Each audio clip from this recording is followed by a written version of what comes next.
वो स्कूल न गया हुआ भी बच्चा जानता है कि पानी हमेशा बच्चा जानता है।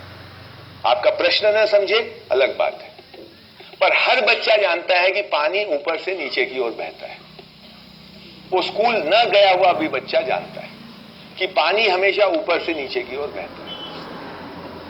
अब आप बच्चे को ये कहें कि भैया ये ऊपर से नीचे पानी बहता है, ठीक बात है। ये नदी कहां से कहां बह रही है? उत्तर से लेके दक्षिण होते हुए पूरब की ओर बह रही है गंगा। तो अब बताओ, हिंदुस्तान का, भारतवर्ष का जो ढाल है जमीन का, वो कैसा होगा? वो बच्चा खुद बोलेगा उत्तर में ऊपर होगा, दक्षिण में नीचा होगा, पूरब में नीचा होगा।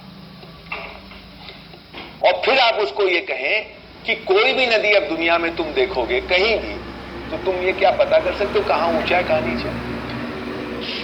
कर सकते। तो हमने कुछ सिखाया नहीं उसको, हमने सिर्फ ध्यान आकर्षण किया जो वो पहले से जानता है, उस पे जो हम कर रहे हैं उसको कनेक्ट कर दिया, उसको उसके साथ जोड़ दिया। और ये बहुत बड़ी उपलब्धि होने लगी, क्योंकि अब बच्चे में ये एक विश्वास हुआ कि मैं जान सकता हूं, कोई भी नक्शा देखूंगा, कोई भी नदी देखूंगा, मैं जान सकता हूं कहां ऊंचा है कहां नीचा है।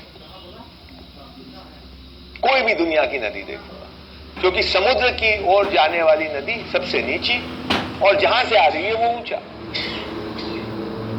इतना ध्यान उसको दिला दिया, अब वो उसको सारी नदियों के बारे में एक चीज का पता चला।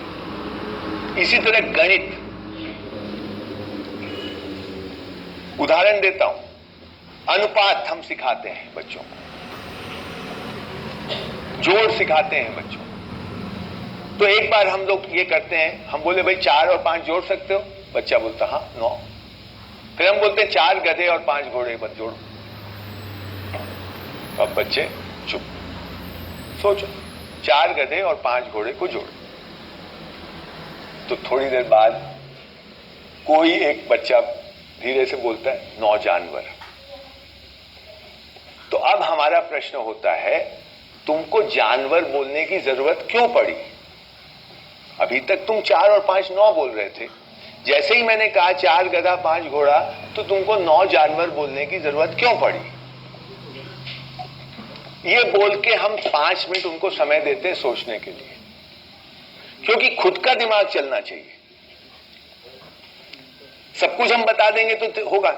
तो अब वो उसके अंदर कुछ घटता है, कोई जवाब शायद नहीं आए, लेकिन फिर आप वो कोई बच्चा ये भी बोलेगा भाई गधा भी जानवर है, घोड़ा भी जानवर है, इसलिए 9 जानवर, यहां तक आ जाता है।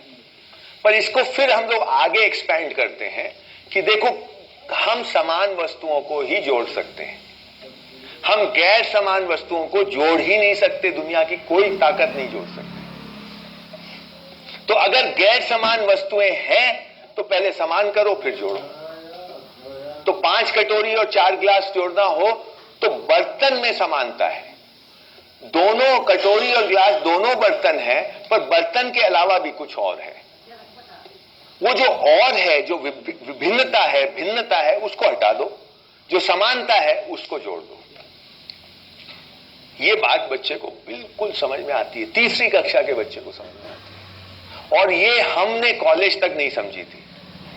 मैं इंजीनियरिंग में जब गया तब जाकर मुझे इकाई क्यों लिखनी पड़ती है फिजिक्स के सम के बाद, ये तब तक ठीक से क्लियर नहीं हुआ। लिखनी पड़ती है, क्यों लिखनी पड़ती है, क्लियर नहीं था।